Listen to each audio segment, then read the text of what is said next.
Hello, everybody. Thank you so much for joining us. My name is Guerrero. I'm the Senior Journalism Fellow at the Latina Futures Lab, and I want to welcome you all to our Natural Disasters and Community Wellbeing webinar.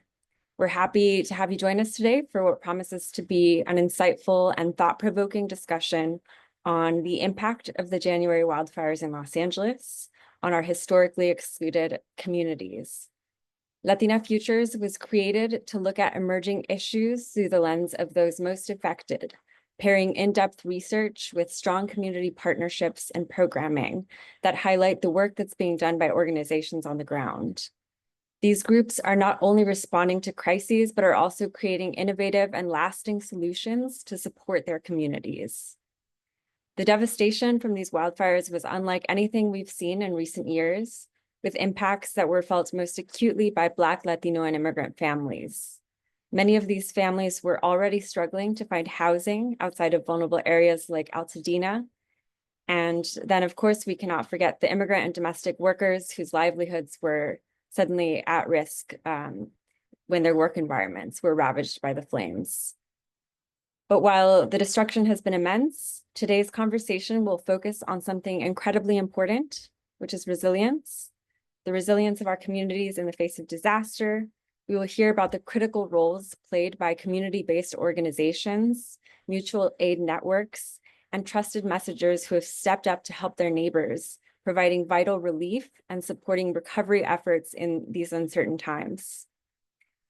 We will explore how we can strengthen our communities, build resilience, and ensure that no one is left behind as we move forward. We're excited for the conversation ahead and so grateful that you are all here to be a part of it. We will start with a fireside chat with Secretary Yana Garcia from the California Environmental Protection Agency, and then move on to a panel with our community organizers. The Secretary began her work focusing on environmental justice issues like ensuring access to clean air, clean water, and sustainable food and energy systems in Texas, New Mexico, and Massachusetts.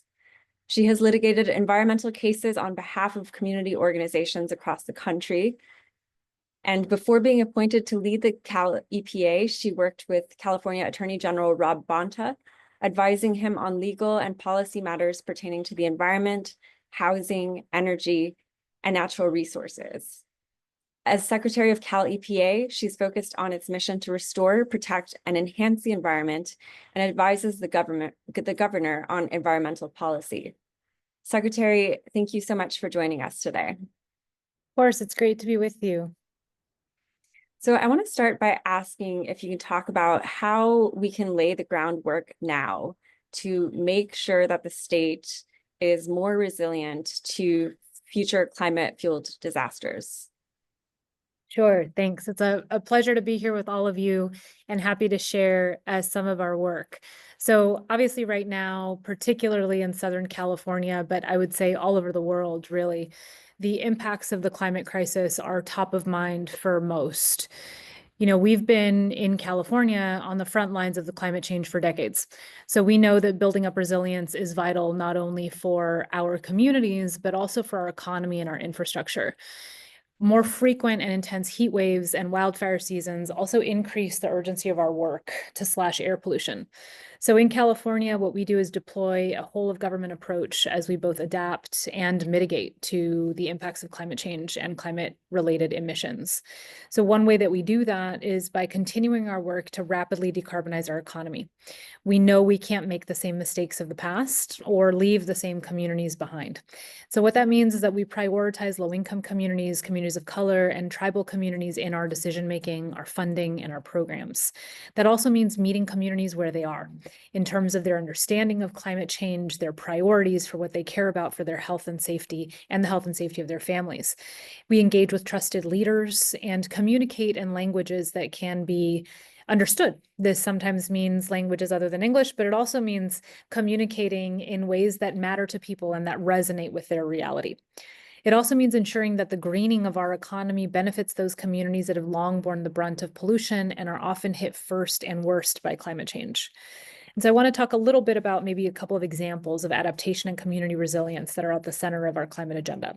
So one example is last year, we released an unprecedented set of 81 nature-based solution climate targets. These are targets that harness the power of more than half of California's land to help achieve carbon neutrality and build resilience to the impacts of climate change. Now, achieving these targets means we unlock the full potential of nature-based solutions. These are habitat restoration projects, water system restoration projects, to make sure that we can create co-benefits associated with catalyzing more power in nature-based solutions as we move forward to address climate change. Now, extreme heat is another example of an area that we are laser focused on addressing. As many of you know, unfortunately, extreme heat is an invisible but deadly killer. Children, elderly people, and outdoor workers are the most vulnerable. And earlier this year, within the Environmental Protection Agency, the Office of Environmental Health Hazards Assessment launched a prototype of Cal Heat Score, which is an extreme heat scoring system. Our intention is to have Cal Heat Score help increase awareness of local and regional extreme heat events by translating weather information into easy to understand health warnings. Cal Heat Score is also intended to be improved over time, so once it launches, it will be an iterative process to improve it. We look forward to input, including from folks like many of you who are joining here, to see how this is working. So all in all, we're continuing to act swiftly and demonstrating our leadership and innovation to adjust to the changes that we're seeing with respect to the climate crisis and to build resilience to the evolving threats of climate change, no matter who's in the White House. Yeah, and speaking of who's in the White House, I think this is something that is on people's minds. And so I wanted to just go ahead and ask you about, given the environmental deregulation that we're seeing out of the White House and the shuttering of the EPA's equity and justice programs, how is all of that going to be affecting your work at Cal EPA? And how do you see, these decisions affecting vulnerable communities in California? Yeah, an excellent and obviously very timely question. I want to start by sharing, in California, we've already made really significant progress in climate policy and in improving environmental justice outcomes under multiple prior federal administrations. And as we did in the past administration of the Trump 1 administration, let's say, we still remain focused on following the science and delivering benefits for the people we serve, including those who are disproportionately burdened by environmental pollution. Now, during the first Trump administration, we launched what is called the Under 2 Coalition, which is a coalition of governments all over the world who remain committed to steadfast climate action. We also now are not only co-chairing this same coalition, but will co-chair what is known as America is All In, which is a similar coalition of states within the United States that, without a federal government in a leadership position when it comes to climate change, are also equally committed to maintaining ambitious, accelerated work to reduce emissions that cause climate change and protect communities from the same. Through the America's All In and Under 2 networks, we represent over 50% of, or about, 49% or so of our population across the United States and about 70% of GDP. That's extraordinarily significant and something that we pride ourselves in. I think something that should not be taken for granted in terms of who is still at the table when it comes to moving the needle on climate change. We've also created our own statewide roadmap known as the Scoping Plan that charts out our path to achieve carbon neutrality by 2045. This Scoping Plan remains in effect and is our laser focus despite changes at the White House, despite changes in the federal administration, and really looks at our entire economy across the state to accelerate reductions in emissions all across every single activity. Now, with respect to Trump's shuttering of EPA's equity and justice programs, I think the impact of this cannot be overstated. We know that disinvestment in communities has been the most apparent impact thus far, and disinvestment has far bigger and longer impacts than just looking at the numbers right now today. We saw chronic disinvestment in Black communities and communities of color during the 1930s, and the impacts of that resonate with us at the community level still to this day. So when the federal government continues to disinvest in these same communities, we cannot overstate how impactful that will be. We also know that from our standpoint, in terms of enforcement and reducing pollution in these very same communities, our work becomes even more important. We're continuing to work with community-based organizations, many of whom are in dire straits or challenging positions, which we can understand, and want to make sure that we are enhancing our communication with them, that we are enhancing our enforcement efforts, and continuing to remain laser focused on the most vulnerable. And speaking of these community-based organizations, I did want to ask you if you could talk a little bit about the role that they play in the state's response to climate change. Can you talk a little bit about that? Sure. So first and foremost, I think the impacts of climate change are felt first and worst at the local level. In many ways, local communities are sort of the canaries in the coal mine in terms of what we can anticipate will be experienced at a larger scale. So I think the communication is first about understanding the lived realities on the ground. And I say that not only in terms of impact, but also in terms of how our solutions are either contributing to or really addressing and helping to address the crises that we're trying to ameliorate. So to give an example, communities that have been facing the impact of climate change and air quality challenges in the Central Valley should be the same communities that we are hearing from in terms of impact to their day-to-day lives. Again, extreme heat, air pollution impacts, asthma rates, et cetera. But they should also be at the table in terms of developing the appropriate solutions. Are our investments making a difference? Are we moving the needle? Are we also leveraging co-benefits in terms of building economic resilience in addition to environmental and climate resilience? Are we creating the types of jobs that communities need and have to see? Or are there impacts that we need to be aware of that may be unintended, that may be associated with programs that we also need to understand in order to recalibrate? So I think the role that community-based organizations play in terms of ensuring the long-term success of our climate programs is totally critical. And we want to continue this sort of two-way dynamic relationship that we've had for so many years and that has led to the success that we've experienced. Great, thank you. And I want to zoom out a little bit and ask you about your background on environmental justice. If you can tell us a little bit about your work at the Attorney General's office and other experience that you've had that has helped inform your approach at Cal EPA. Sure. So I'm a lawyer by training, and I share that because my experience as an environmental justice advocate was very much informed by a sort of client representative relationship.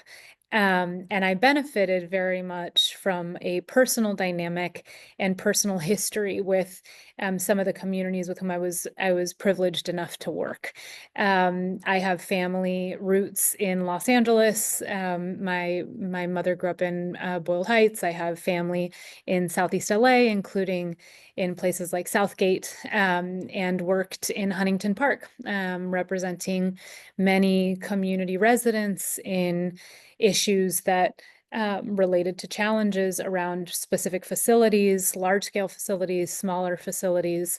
And while I don't think it's necessary per se to have a personal relationship to a particular geographic area or the experience that you are also trying to sort of relate to as counsel, I do think that it helps to build a level of trust, and it helps to build a level of understanding and ability to communicate and actually hear the nuance to stories that may not otherwise be expressed or may not otherwise be heard. And that's critical when you're advocating on behalf of folks who are not used to being heard, potentially, who have not had the ability to have access to a particular resource, including representation in the environmental context.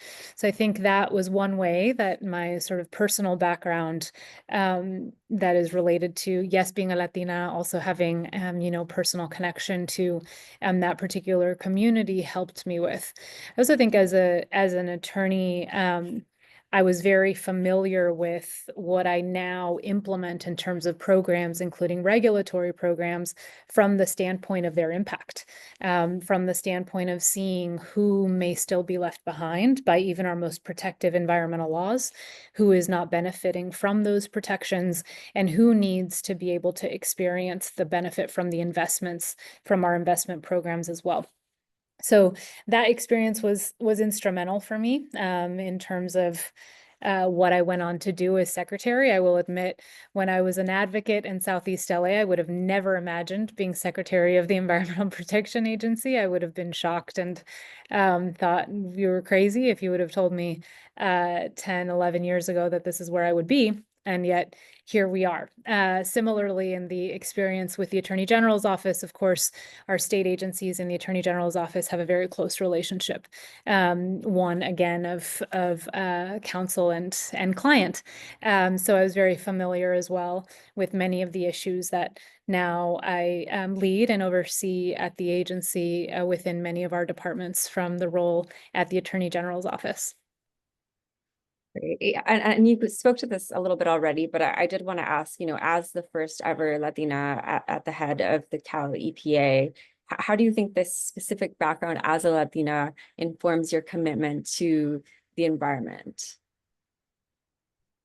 Well, I think being a Latina, first and foremost, in the environmental space means that, unfortunately, even today, I am very used to being the only person that looks like me, comes from my background in a room.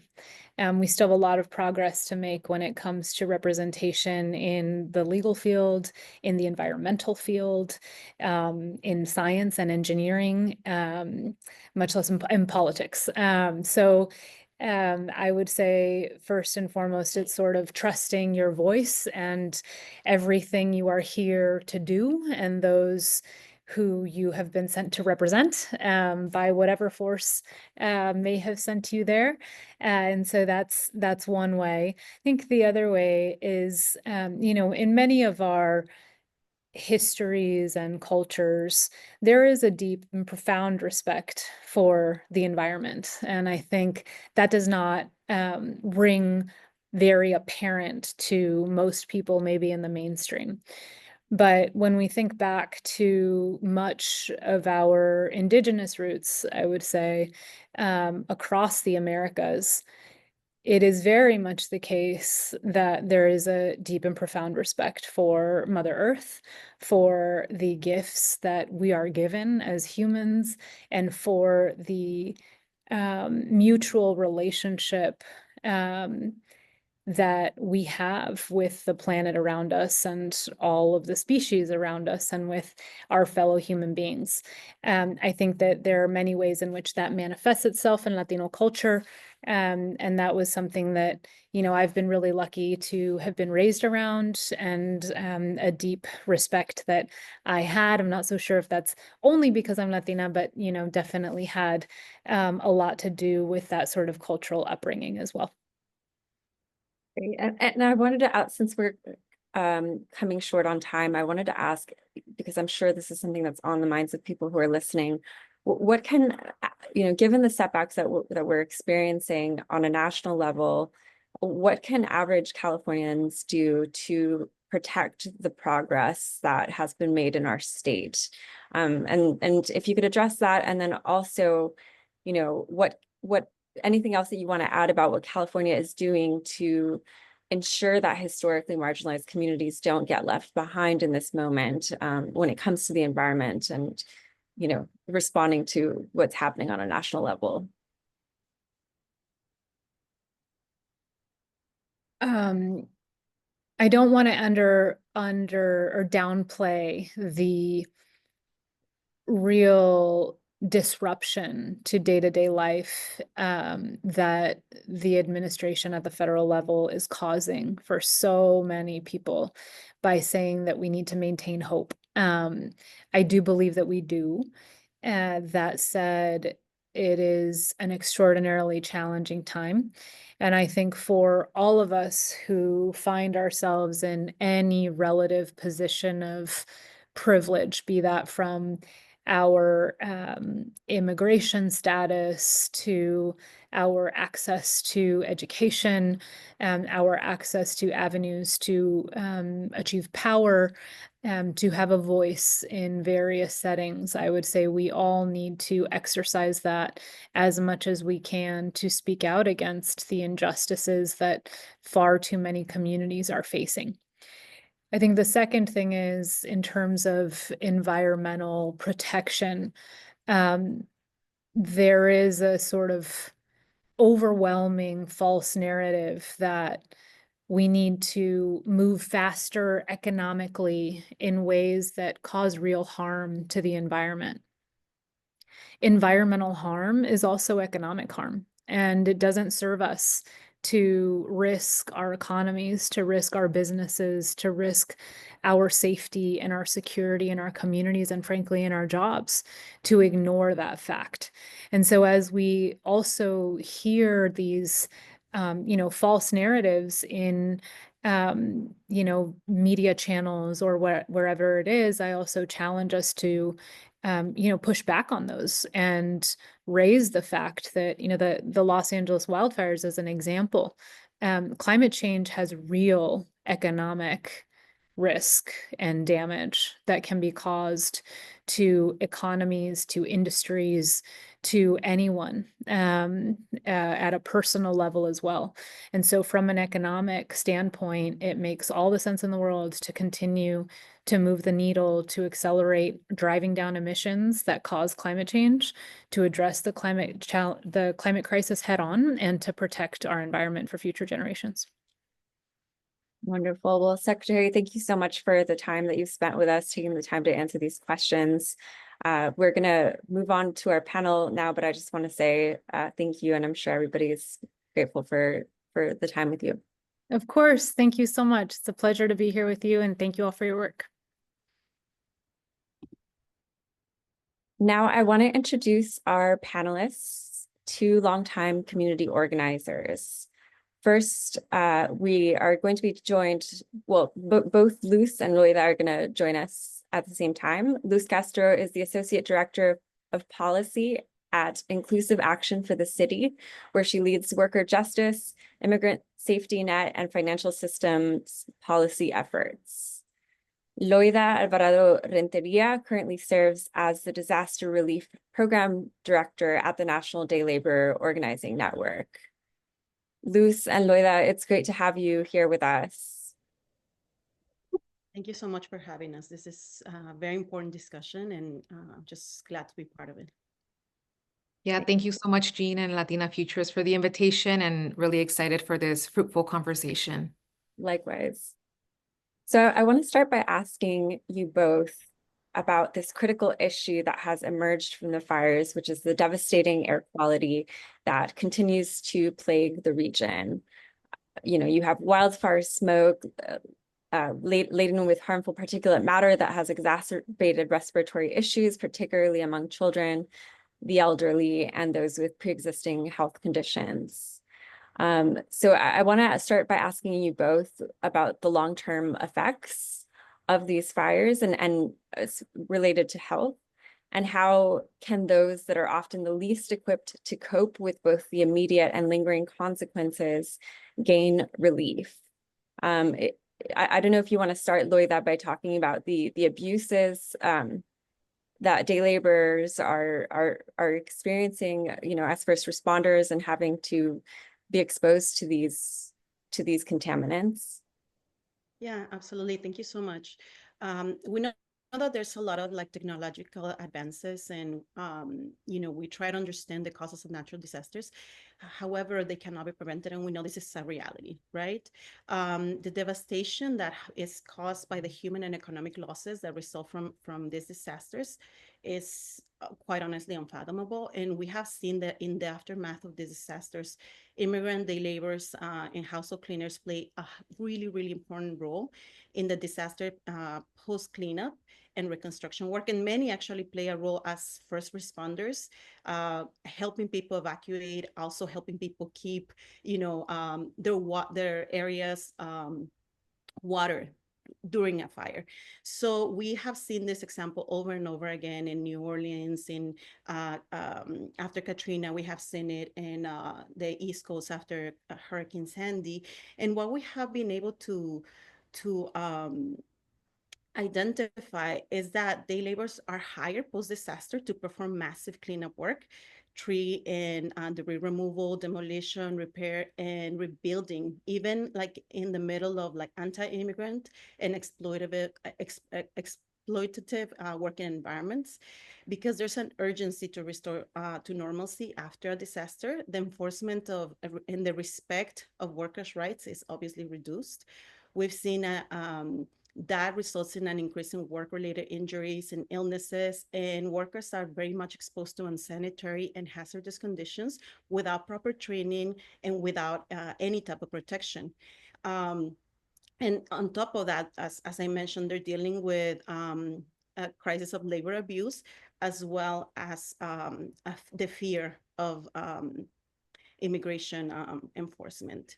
All of those factors basically contribute to making day laborers one of the most exploited and vulnerable immigrant labor markets in the United States. And what we've seen is that post-disaster, and even after like the rebuilding happens, there's not really any type of support or knowledge even to know how the day labor community nationally have been affected in terms of their health.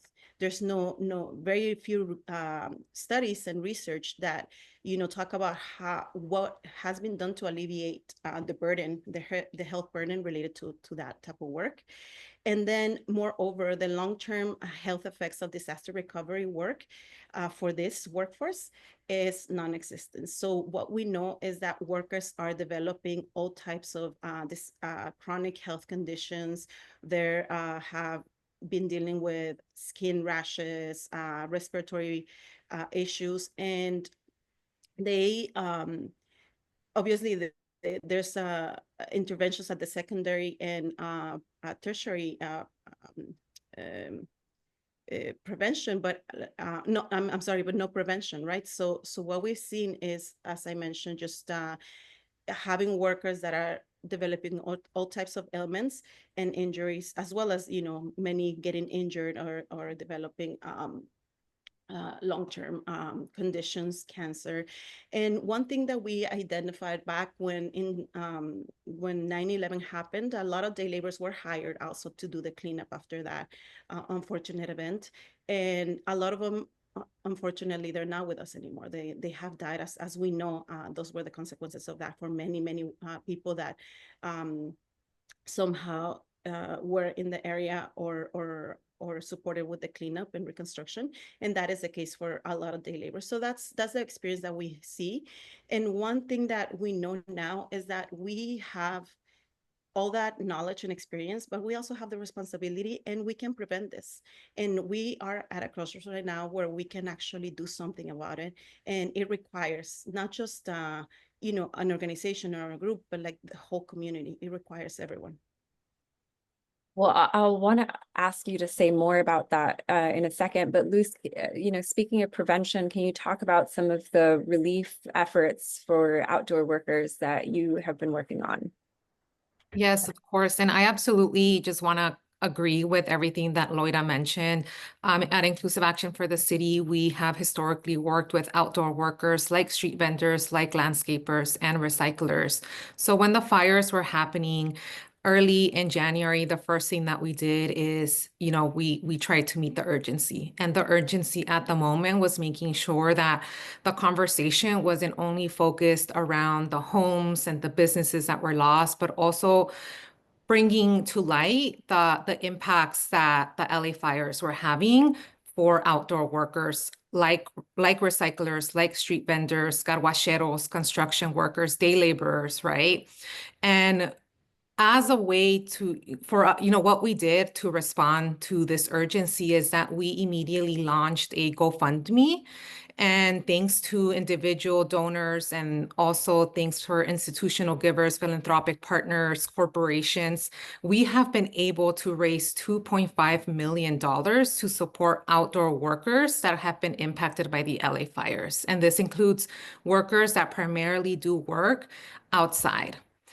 To this day, we have been able to help 2,500 workers, and our hope is that we are able to help an additional 2,500 workers in the next coming weeks.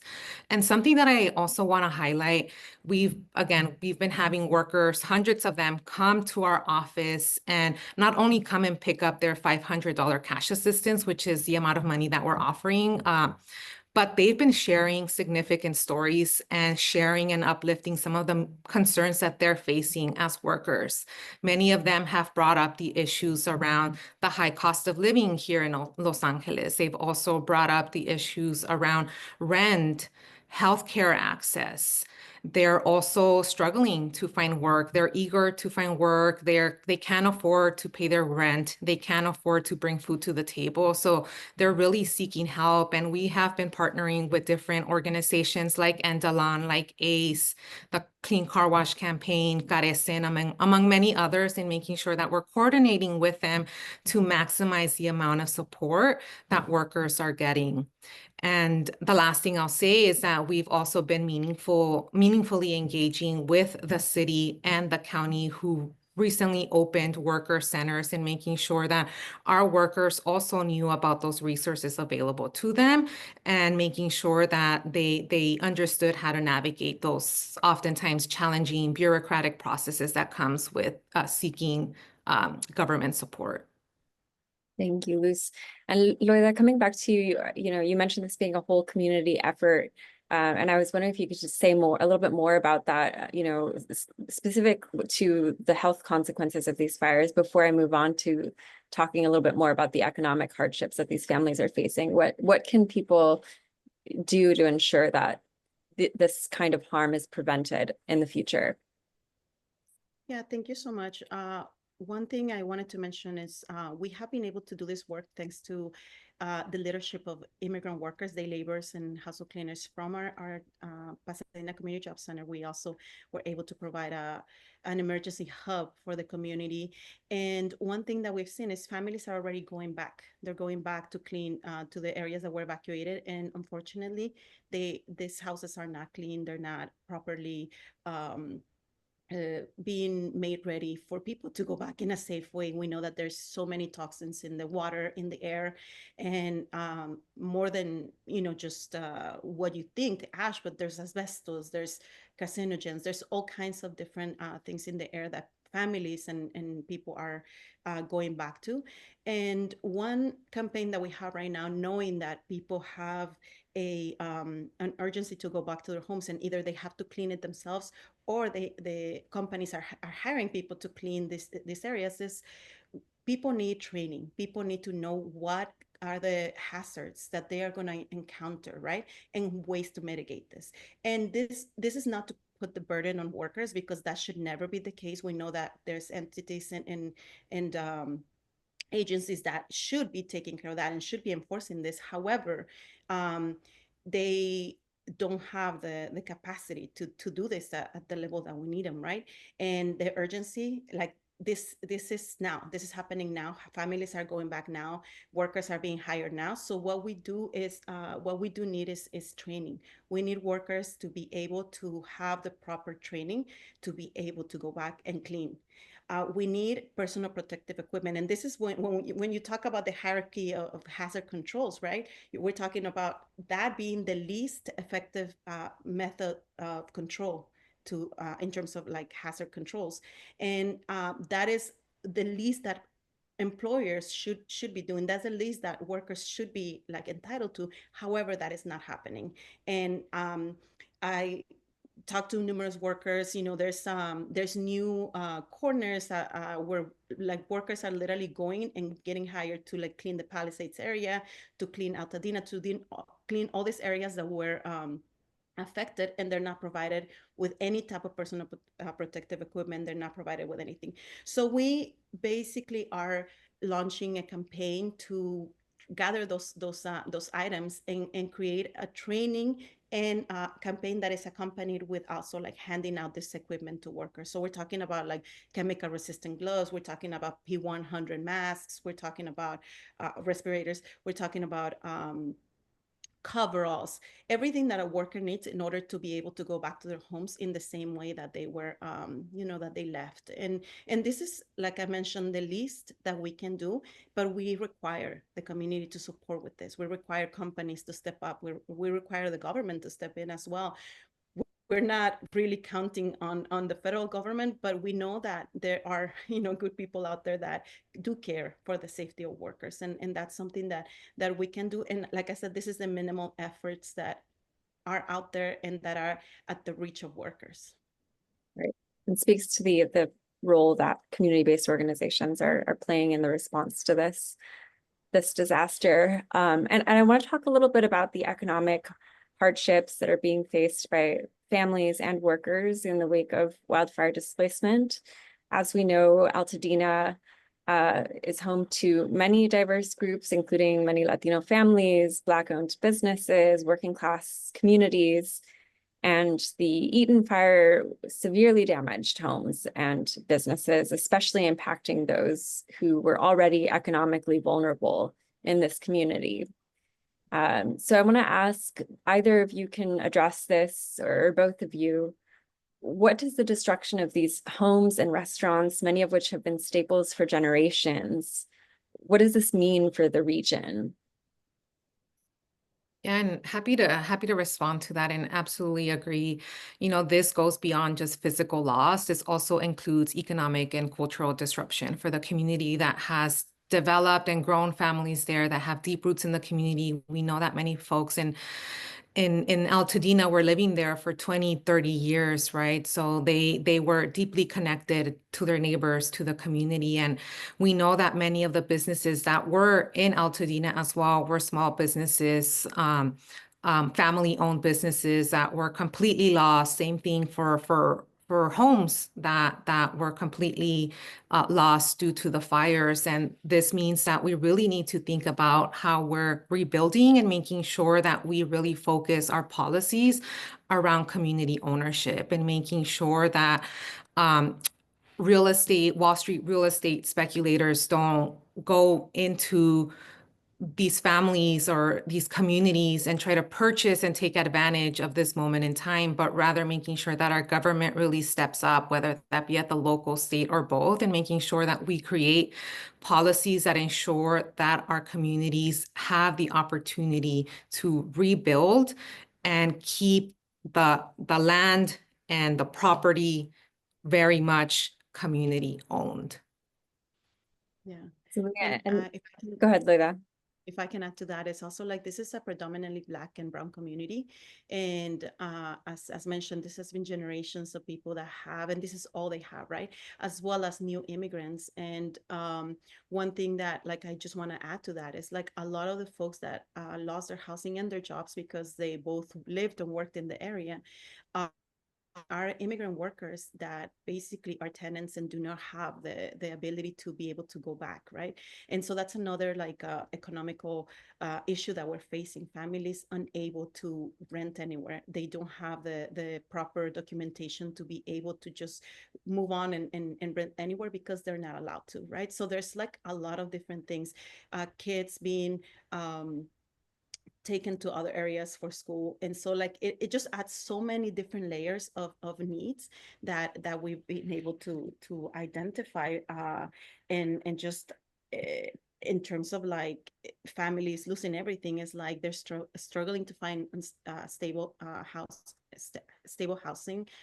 The high cost of housing makes it difficult for families to stay in the community. And there's like a lot, like I mentioned, a lot of immigration restrictions that prevent them from accessing any resources that are available, FEMA, anything that workers are, or that people should be able to get in the time of need like this. So I just want to say that like these barriers are very, very hard, and making support and advocacy is more and more critical now than ever for all these families.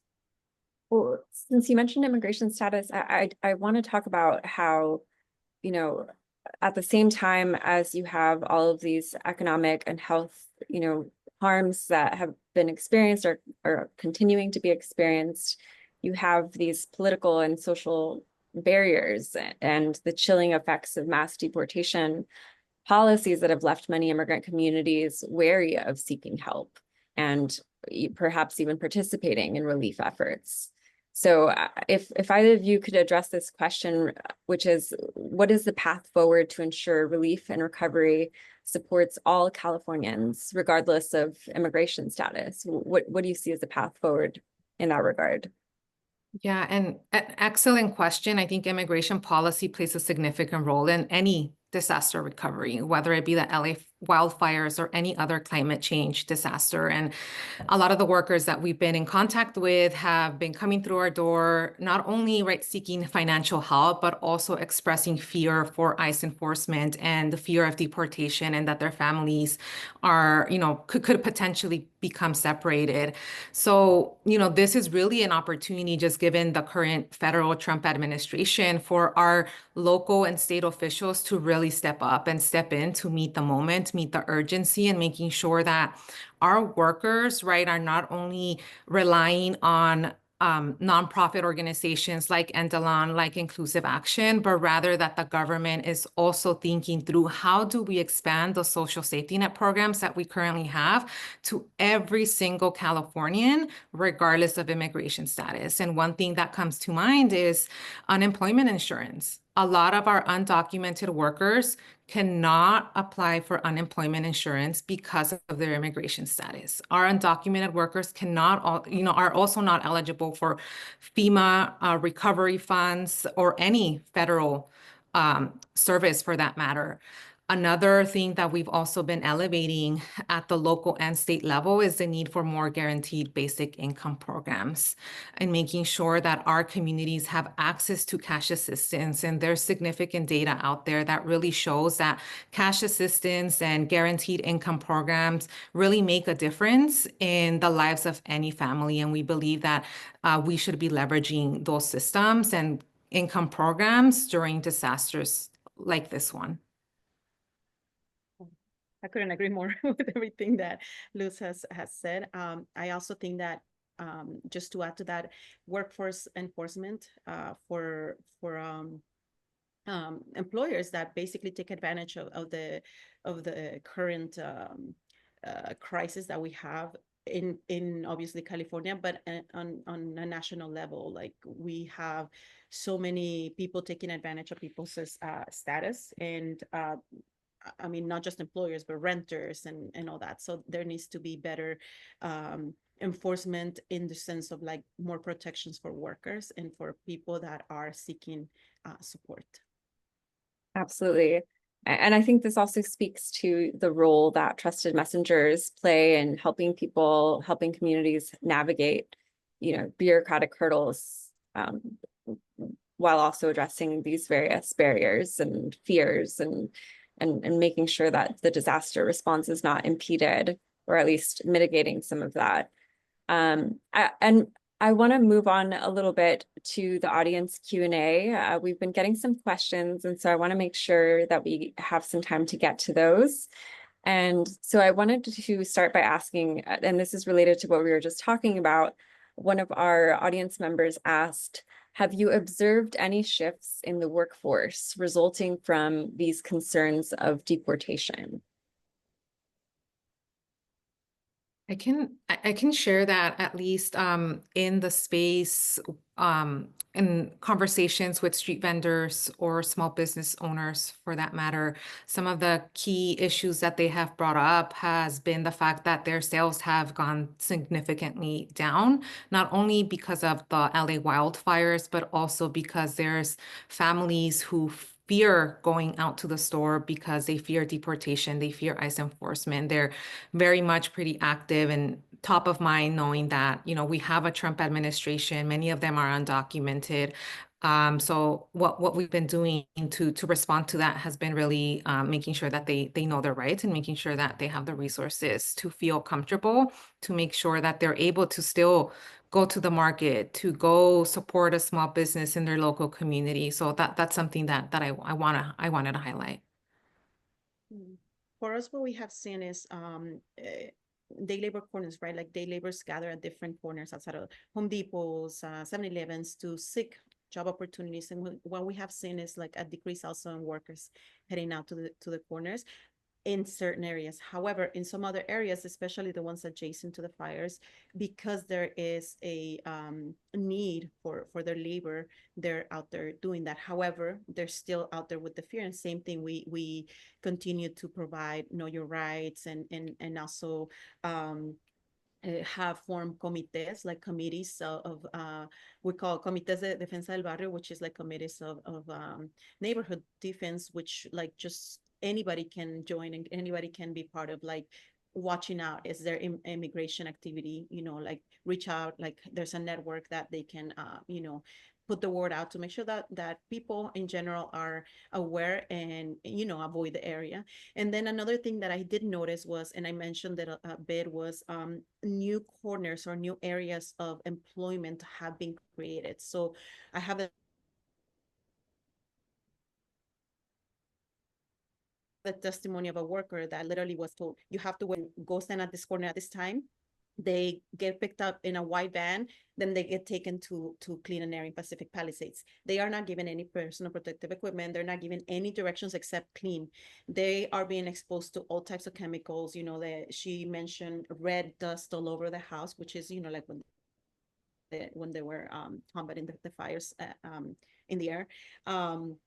And they are basically breathing. So she mentioned when she walked in, like skin started itching, throat started hurting, they developed headaches, all these things, right? And this is happening a lot. And obviously they hadn't been gotten, they didn't get paid. So we're seeing an increase also in this type of like just phenomenon. So like people like knowing that there's employment, however, not having the necessary information to protect themselves or to like defend themselves. And one thing that they didn't tell me was that they were all new immigrants. So people that had been here for a week, 2 weeks, a month, like, they new arrivals in the country. Wow. Thank you. Another question that we had it was, what can people do to support the work of community-based organizations? And maybe in answering that, you can also talk a little bit about the role of mutual aid networks, volunteers from all walks of life, and how those have been critical in filling the gaps left by government institutions. If you can address both or either of those questions. Yeah, I can speak a little bit of when we opened our Pasadena Community Job Center, which is like really close to the Eaton fire. We were able to provide, obviously the essentials, all the support. We were able to serve over 42,000 people, and we identified that at least 3,400 people like had lost everything. Many people, 23,000, over 23,000 were evacuated, were damaged and all that, right?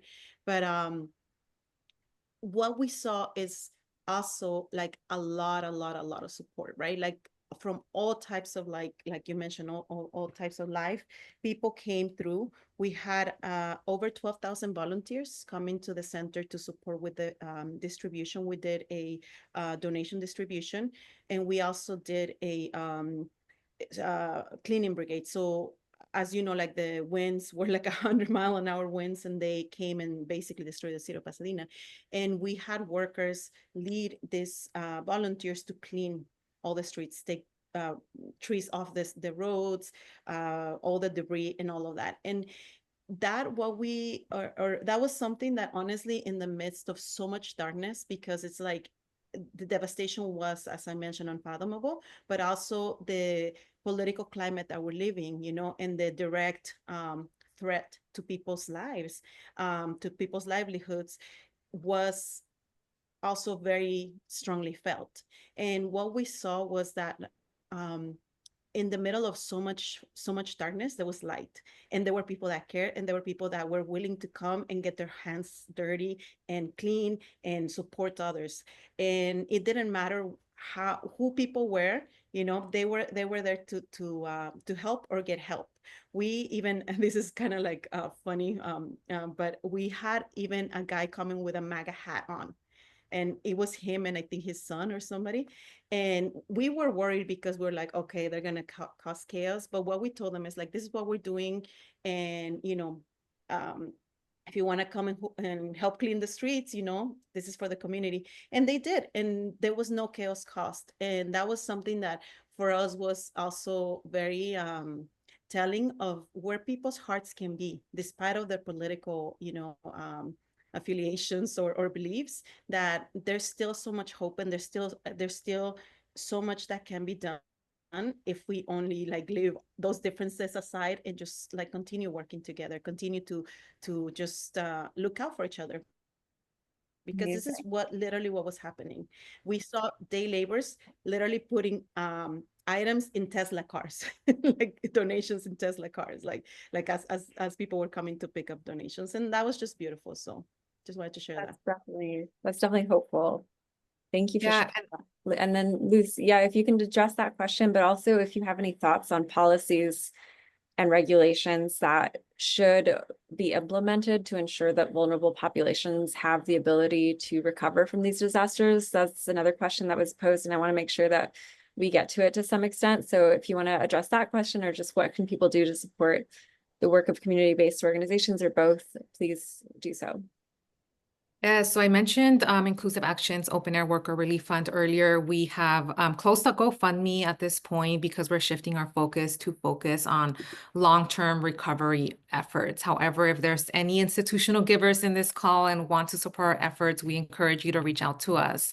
But when it comes to your question around the policies, we are thinking again about the long-term efforts that we need to be doing, right? This cash assistance that we have been providing workers, which is of $500, is only enough for a limited time, right? So we have been working with the city and with the county to push forth a guaranteed income program to support workers that have been impacted by the fires. We've been working with Councilmember Hernandez and Councilmember Price and making sure that the city puts forth something a little bit more permanent, right? And right now we're working with the city to figure out what that could look like. So we're really pretty much thinking about guaranteed basic income programs and making sure that our governments are pushing that forth at the local and at the state level. At the same time, through the Safety Net for All campaign, for some years now, the coalition has been working to expand unemployment insurance for undocumented workers, and we haven't wavered from that commitment. We're still committed in making sure that California expands these types of safety net programs to everyone in California, regardless of immigration status. So that's something that we're continuing to push at the state level. Another thing that we're also thinking about, and that I mentioned earlier, is also community ownership and making sure that as we think about recovery, we think about three things. We need to prevent the predatory offers from Wall Street real estate. We also need to give community-based entities a first right to purchase and hold property. We believe that this can be done by funding and creating an Altadena community land bank for organizations and community members to be able to acquire and hold properties for eventual community ownership. And there's a lot of organizations that have been doing this significant work for a very long time, and we are partnering with them and making sure that we think big picture, that we don't only think about immediate solutions, but that we're also thinking about how long is it really going to take for every single family and for the communities and workers to be able to recover. It's going to take multiple years, right? And we need to make sure that we have the systems and the policies in place, and that we have champions at both the local level and the state level to make sure that our recovery is just and equitable and inclusive for every single person that was impacted. Thank you, Luz. And we have about a minute left. Loyda, is there anything else that you want to add on that question regarding policies and regulations that should be implemented? Or if you can address a final question from the audience, which was how can schools, workplaces, and public institutions adapt to worsening air quality conditions in the future? Well, I don't know about that question. I think Yeah. that needs to be definitely addressed, and there needs to be policy around that. But I want to say Luz just painted like responded that question amazingly. There's so many ways in which the community, I mean, the protections can be in place. But one thing is, we know that there's an attack on immigrant people. We know that this is something that is happening, and our communities are being persecuted and criminalized. And one thing that we do need our official our officials is to basically stand up with us and come out and say, not in my city. And this is something that I feel like, unfortunately, a lot of people are afraid to say, that they they can protect people, right? Like we have cities that have declared that they will not work with immigration.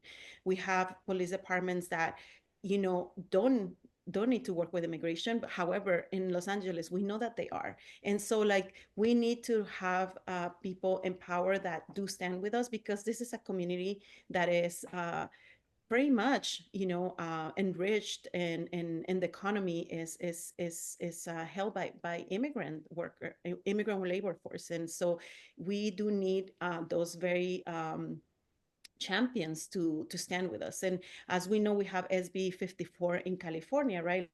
Like we're a sanctuary state, but like more protections need to actually be in place, and not just a, you know, a statement saying that we are, because like in reality, people are getting detained. In reality, people are afraid to go. We, as Luz mentioned, we have workers like street vendors that are not able to you know, to go out there because of fear. We have household cleaners that don't you know, are afraid to go to work. And so there's a real threat, and there's a lot of things that people can do.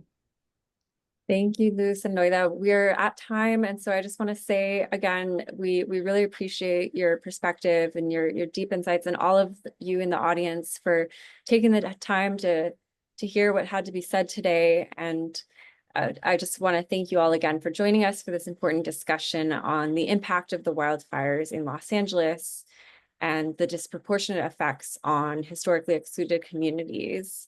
You know, as we've heard throughout this panel, the devastation caused is not just environmental, it is deeply rooted in systemic inequalities. And so as we close today's event, I just want to say, let's reflect on the calls to action that we've heard. You know, the need for comprehensive immigration reform, better access to healthcare, and a reimagining of how we respond to crises so that nobody is left behind. The role of policy, the strength of our communities, and the urgency of environmental justice must remain at the forefront of our efforts. Thank you again to all of our panelists and to all of you for your attention and commitment to addressing these critical issues. We are all part of this conversation, and together we can create a more just, equitable, and resilient future for all. Thanks for joining us.